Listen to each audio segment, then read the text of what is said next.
어려운 법을 알기 쉽게 맞춰드립니다. 맞춤형 법률 맛집 맞춤법 TV. 안녕하세요. 네, 안녕하세요. 안녕하세요. 반갑습니다. 네. 오늘은 또 어떤 주제로 얘기를 나눠볼까요?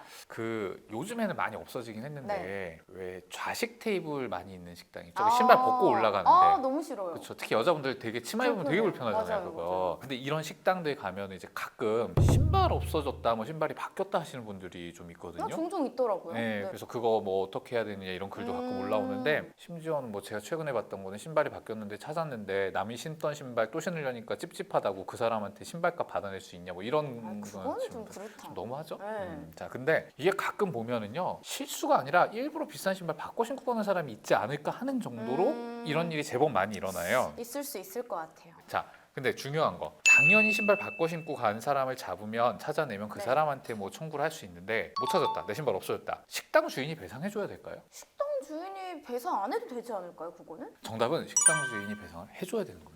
진짜요? 네. 네. 자, 이게 그 예를 들면은 그 해리포터에 나온 집요정 도비 아시죠? 도비? 도비? 알죠. 사실 도비가 훔쳐가면 우리 같은 머글들은 막을 수가 없죠. 그쵸. 네. 먹을 때. 그런 경우, 도저히 어떻게 할 수 있는 상황이 아닌 경우, 그런 경우가 아니라면은 배상을 해야 돼요. 물론 상황에 따라서 배상하기 좀 조정될 수는 있겠지만 배상을 해야 돼요. 근데 이게 다른 사람이 신고 간 것도 어쩔 수 없는 상황이 아니에요? 자, 입구에다 CCTV 같은 거 설치하고 네. 뭐 신발장 만들고 라카키 만들고 이렇게 조치를 했어야 된다는 거죠. 그거를 했었으면은 그런 일을 막을 수 있었잖아요. 그러니까 충분히 막을 수 있었는데 적절한 조치를 하지 않아가지고 신발을 다른 사람이 신고 가게 했다 하면 물어줘야 돼요.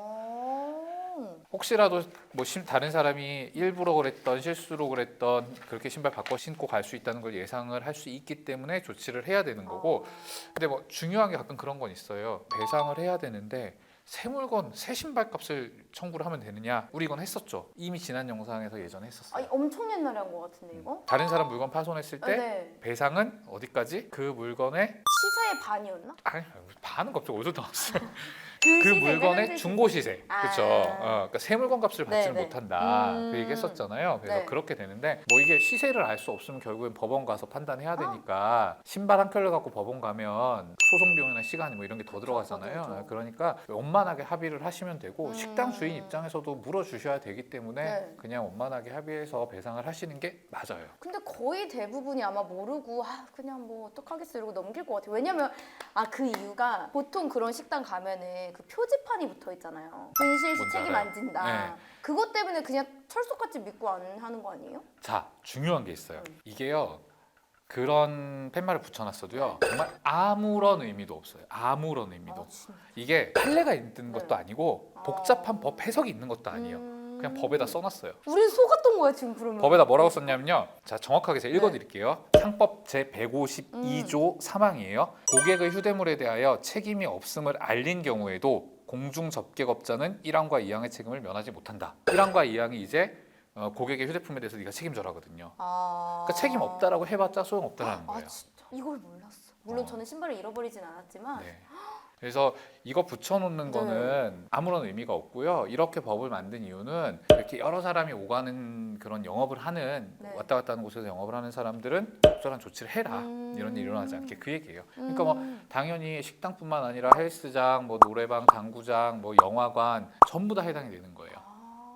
저 그럼 궁금한 게 있어요. 그럼 이렇게 식당 말고 왜 우리 목욕탕이나 뭐 아니면 찜질방 가면 귀중품 항상 카운터에다 보관하라 그러잖아요. 그렇죠. 그것도- 써 있어요. 귀중품은 뭐 카운터에 보관을 이렇게 써 분실시 있어요. 뭐 책임 안 진다. 네. 그게 있는데 사실 저는 맡겨본 경험은 없는데 네. 이것도 해당이에요? 그만큼 귀중품을 갖고 다니는 사람이 드물긴 하죠. 그쵸.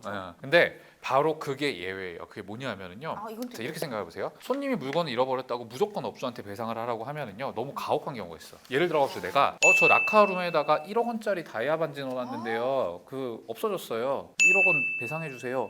라고 하면 어떡해? 실제로 이러면은 내가 1억 원짜리 넣어놨는지 뭐 업주는 뭐 그것도 잘 모르겠고, 그렇죠. 근데 이거 다 배상하라고 하면 너무 지나치죠. 그러네. 그래서 법에서 예외를 정했어요. 돈, 유가증권, 그 밖의 고가물은요, 어떤 물건이고 이거 대충 얼마짜리다라고 알리고 맡기지 않으면은 거기에 대해서 책임이 없어요.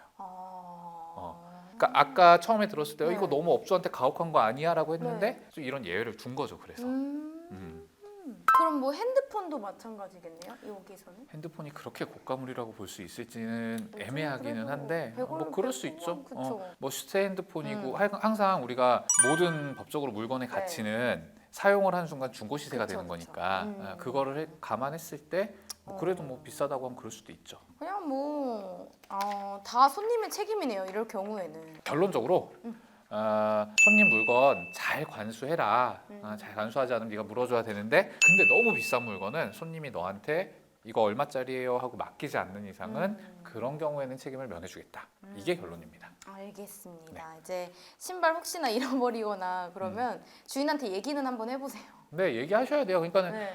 꼭 그 사람 잡아서 그 맞아. 사람한테 받아내야 하는 건 아니에요. 이 상황은. 네. 알겠습니다.